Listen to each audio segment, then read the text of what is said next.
पत्थर है आपको मिल गया। क्या आपको कोई तकलीफ दे, कोई चोट लगा आपको नहीं होगी क्या? ओए मेरा बच्चा, ओए मेरे साथ तुम अकेली नहीं हो के? तुम्हारा घर खराब हुआ ना, तो तुम्हारे घर जो खराब करेगा ना, उसको एक एक बंदे को हिसाब देना पड़ेगा।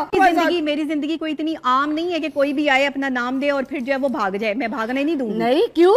ये बाकी ना कोई स्टेप लगा के तुम्हारी जात पे ऐसे चला जाए तो भाग के दिखाए भाईजान, आपको मैं छोड़ूंगी नहीं। अगर आपने कुछ कोई तकलीफ दी ना, ये आपने रील देखी तो आप गौर से देखिएगा।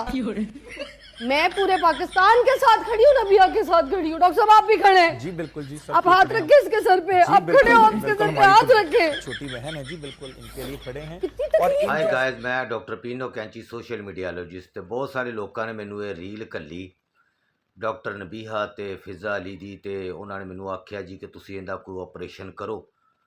ਇਹ ਫਿਜ਼ਾ ਅਲੀ ਕੀ ਡਰਾਮਾ ਪੇ ਕਰਦੀ ਏ ਤੇ ਓਵਰ ਐਕਟਿੰਗ ਪੇ ਕਰਦੀ ਏ, ਤੇ ਮੈਂ ਉਹਨਾਂ ਨੂੰ ਆਨੀ ਆ ਕਿ ਇਹ ਓਵਰ ਐਕਟਿੰਗ ਨਹੀਂ ਹੈ, ਨਾ ਹੀ ਫਿਜ਼ਾ ਅਲੀ ਡਰਾਮਾ ਕਰਦੀ ਏ। ਫਿਜ਼ਾ ਅਲੀ ਕਰਦੀ ਏ ਸ਼ੋਅ ਹੋਸਟ।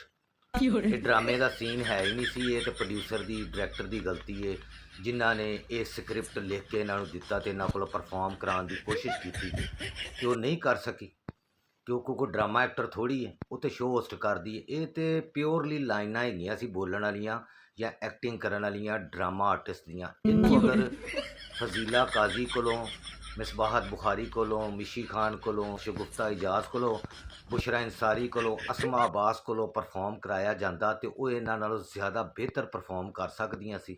ते बाकी रही डॉक्टर नबीहा की गल, तो तुहानूं मैं सारिਆਂ ਨੂੰ पहले ही दस चुकी सा कि विआह ज़्यादा तो ज़्यादा 6 महीने चलना ने।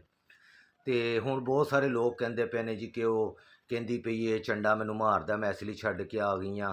तो इन्होंने पहले आपे कहा सी जो शोहर औरत को मारता है या गाली देता है समझ ले वो उससे उतनी ही मुहब्बत करता है। तो हुण अपनी वारी इनू की होया, तो मैं उन्होंने एक गल दसना चाहनी हाँ कि उन्हें प्यार नाल सही तरह चपेड़ा मारिया ही नहीं, उन्होंने सच्ची मुहब्बत है ही नहीं, इसलिए चपेड़ की परफॉर्मेंस सही नहीं सी। यह चपेड़ जे मारदा ना, मेरा मैरी की एक चपेड़ वजी हुई मैं नहीं इंज हुंदी है जिवें मिसाल है ना कि 100 सट सुनार दी ते एक सट लोहार दी, तो इंज मैरी लांदा जे चपेड़ा। तो जी ये फिज़ा अली हैगी तो मेरी वैसे ही बड़ी फेवरेट हैगी, she is very very very. तो इन्होंने मैं आखांगी कि किसी दिन मैनू तो मेरे मैरी नू भी बुलाओ अपने शो दे विच, है कि तुसीं उन्हां लोकां नू बुलांदे जिन्हां कोल कख दा टैलेंट नहीं हुंदा। मेरा तो मेरे मैरी दा टैलेंट एक बारी वेखो तो सही तुसीं अपने शो च बुला के।